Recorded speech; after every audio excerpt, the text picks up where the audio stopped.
මොකද මේක කරන්න අර මුත්තට හරි දෙන්න. ඔයගොල්ලෝ 3න් 2 බලය දීලා තියෙන ජනතාවට සහන දෙන්න. වන්දන දිසානායි ඉකොන් PS 2027 උසස් පෙළ නව පන්ති ආරම්භුණා. සක්‍යා නුගේගොඩ කිරිබත්ගොඩ ගම්පහ පානදුර. අද වෙනකොට ලංකාව වටේම මූද තියෙනවා. මේ ලුණු වලට තාම උත්තරයක් ගේන්න බෑ මුන්ට. වසන්ත සමරසිංහ මැතිතුමනේ ඔබතුමාලා ඇඳුමක් ඇඳගෙන ඇවිල්ලා මිනිස්සෙක් හම්බෙන්න පුළුවන්. අද ලුණු ඇටයක් හොයාගන්න බැරුව දහ දුක් විඳිනවා හැම තැනම. අද ලුණු කුඩු පැකට් විතරයි තියෙන්නේ. මම මේ පැකට් එක මේ ගෙදර පරණ පැකට් එකක් තියාගෙන යන්තම් මේකෙන් දැම්මේ නෑ ලුණු කුට්ටියක් දාලා ප්‍රවේශම් කරන් ඉන්නවා. ලුණු ගේන විසඳුමක් උනා මේ රටේ මෙච්චරම පහත් රටක ලුණු ටික ගෙන්න ගන්න බැරි වුණේ කියන්නේ අද වෙළඳ මැතිතුමාලා ලැජ්ජාවටපත් වෙන්න ඕනේ. හාල් මේ රටේ හාල් ටිකට කෙල්ල දැම්ම හාල් ඇත්තටම නැති කරා. ඊට පස්සේ ඉතිහාසයේ 76 වසරකට පස්සේ පොල් ගෙඩියට කෙල්ල දැම්ම පොල් ගෙඩිය ආද වෙනකොට 260යි 250. ඊට පස්සේ ලුණු පැකට් එක කෙලින තියෙන හොඳම කෙලිල්ල කෙලින මේ ලංකාව වටේ මුහුද තියෙනවා. ඒතර මුන් දන්නේ නැද්ද කලමනාකරණයක් නැද්ද මේ රටේ මේ ලුණු හිගය එන ඉස්සෙල්ලා ලුණු ගෙන්නන්න.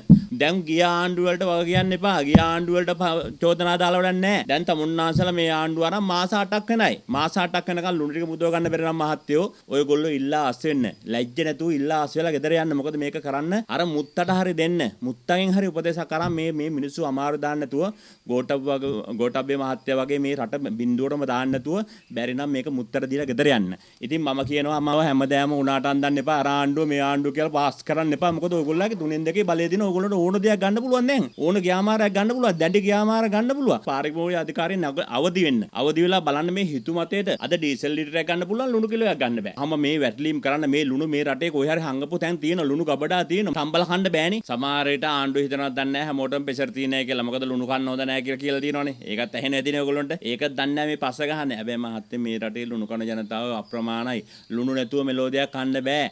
බඩගින්න නුවා ගන්න ලුණු අත්‍යවශ්‍යයි. ලුණු වතුර ටිකක් දාගෙන බත් එකට කන්නවත් මේ ලුණු පැකට් එක ඕන්නේ. මෙන්න මහත්තයෝ අද අහිංසක ජනතාවට තියෙන උත්තරේ. ඔයගොල්ලෝ බලන් හිටිය මිනිස්සු කරනකම් ඔයගොල්ලෝ හොඳටම කරයි කියලා. හැබැයි හොඳටම කරා. කිසිම අඩුපාඩුවක් නැති වෙන කරලා තියෙන පස්සපැත්ත පැලෙන්නම. දැන් මහත්තයෝ මේ ලුණුයි බතුයි කනවනේ මිනිස්සු. ලුණුයි බතුයි පොළුයි. අද මේ පොල් 250යි. ලුණු 450යි. හාල් 250යි. එතකොට මේ ලුණුයි බතුයි පොළුයි මහත්තයෝ අද රුපියල් මේක ෆයිඩයිස් එකකට වඩා ගණන්නේ. 450යි 250යි 700යි. හාල් වල 250යි 950යි. ඉතින් බලන්න ගෑස් වලට තියන්න බෑ. උයන්නත් මේක පොඩ්ඩක් ගෑස් වලනේ. රුපියල් 1000ක් වෙන මහත්තයෝ ලුණුයි බතුයි පොළුයි. ඉතින් මේ රටේ ජීවත් වෙන්න පුළුවන් ද මිනිස්සුන්ට. මෙයාට උත්තරයක් දෙන්න මහත්තයෝ. නාමල් කරුණාරත්න මහත්තයෝ අර පහුගිය ආණ්ඩු ඊගන ආණ්ඩු ඒව කතා කරන්න එපා. ඔයගොල්ලෝ 3න් 2 බලය දීලා තියෙන ජනතාවට සහන දෙන්න. පොළුයි බතුයි ලුණුයි කන්න රතන මහත්තයෝ.